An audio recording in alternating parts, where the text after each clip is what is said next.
What's going on, guys? Andrew Piluk Hockey here, back again with another video. Today we're going to be talking about Mitch Marner, and it's a continuation of the Toronto Maple Leafs 2024-2025 player preview. So if you guys are new here, make sure to like this video and subscribe. Join the squad. I'd love to have you guys here. Again, thank you guys so much for all the positive comments regarding my back. It's getting a little bit better day by day, so we just have to take baby steps, and sitting down still hurts. So like this video for your boy. But yeah, who cares about me? We're talking about Mitch Marner today. And again, this is one of the most impactful players, one of the most talked about players on the Maple Leafs. And if we go back to the end of last season, man, I made a prediction that last year that the final playoff game that the Leafs had played was Mitch Marner's last game as a Maple Leaf. I was pretty sure that it was Mitch Marner's last game as a Maple Leaf. And, you know, a lot of people get it twisted that Leaf fans were like, oh, yeah, we don't like Mitch Marner. We don't want him on the team anymore. It's just, that's not the case. I've actually met Mitch Marner in person multiple times now, not like on some like, oh, we're friends outside of, you know, his hockey and YouTube and whatever else for me. It was literally just Toronto Maple Leaf fan events and like training camp and like charity events and stuff like that. Mitch Marner is a good guy. Like, Mitch is a good dude. And I think that everybody who are his teammates and everything like that, everybody says Mitch Marner is a great guy. But it's like you have to separate people's personal life or the way that they address fans and the way that they are with the people and then their game, because it's only fair. It is a business. And Mitch Marner is a fantastic hockey player. Don't get me wrong. It just seemed like if the Leafs were going to make a big move, it wasn't going to be Matthews. Tavares wasn't going to waive his no-move clause. And the Leafs just extended William Nylander, and they were happy with his game and what he was doing. And I think other people should be happy with most of the time with how Mitch Marner plays the game too, because Marner is literally one of the best wingers in the entire NHL. Like, people need to at least give this guy his credit and not just always harp on the guy. It just seemed like the move that the Leafs were going to make in order to make a big move on this team. But nonetheless, they didn't. They held on to him. And again, the player had a no-move clause, no trade clause, and they have every right to enact that. They have every right to use that to not be traded. But it seems like it never got to that point. The Leafs were okay with holding on to Mitch Marner and going along with this core four and going along with this team in hopes of maybe extending Mitch Marner at the end of the season. And that's something we'll get into.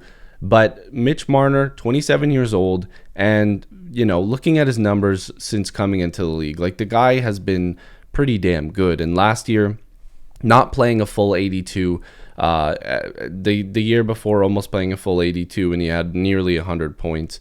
But you can see 85 points in 69 games. Like, the guy was nice. You know what I mean? The guy was over a point per game player. He had a fantastic season, but it's much like most of the other Leafs, and the playoffs came and they don't have that same over a point per game type of night. They never go out and into an elimination game and put up 4 points and have almost like a career-changing moment. Because in Toronto, when Marner said, you know, they look at us like gods here, you know what? You know, he's not wrong.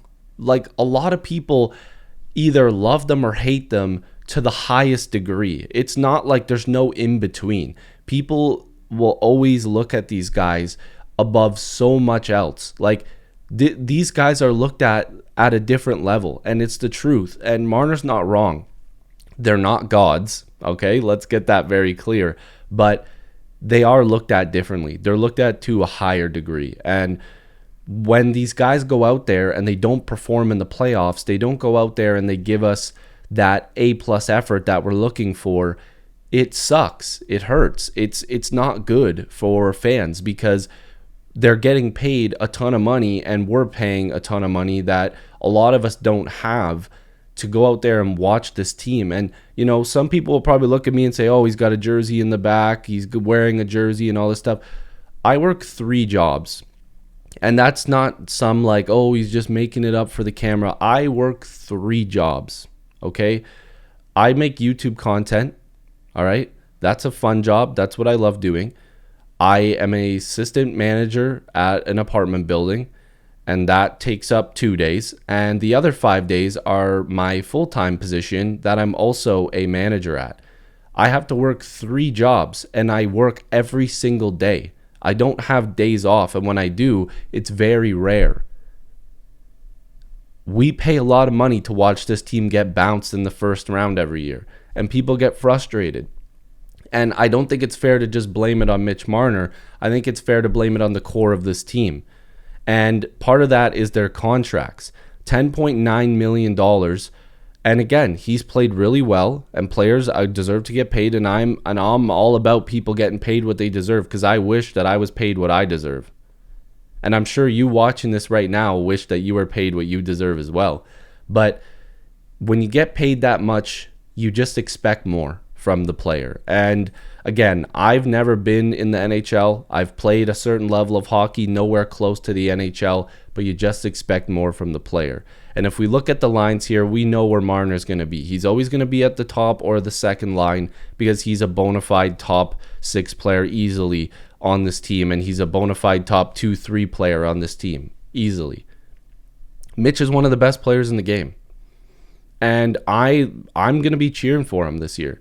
I'm a Leaf fan. I don't just have this hate on for the players. I want this guy to be very successful. I'm going to cheer him on. I'm going to be one of the biggest fans. And I hope, you know what, if the price is right, I hope he does stick around. Because at this point, the Maple Leafs are not trading him. And you and I both know this, watching this. They can't trade him at this point. Something crazy would have to happen if the Maple Leafs trade him at this point. The season is coming up. He's either going to walk in free agency, or the Leafs are going to keep him. And I don't want to lose a player that you could get a king's ransom for free. You got to hold on to this guy. And at this point, that's what it has to be. I'm going to cheer for him. I just want Matthews, Marner, Nylander, Tavares, Riley, all these guys that are supposed to be the core of this team to perform in the playoffs. I want to see this team go on a run. And I know you watching this right now, unless you're not a Leaf fan for some reason, you want these guys to go on a run too. So, my back is starting to talk to me. It's hurting. So I got to get up. I got to go lay down again. Okay? I take little breaks in between these videos because my back is killing me. So, if you guys are new here, make sure to like this video and subscribe. Join the squad. I'd love to have you guys here. Sound off in the comments what you guys think Mitch Marner is going to do this year. How do you think he's going to perform? It's going to be a crazy season, and we're going to have to see if Mitch shows out for that next contract. I'll see you guys in the next video or stream. Peace.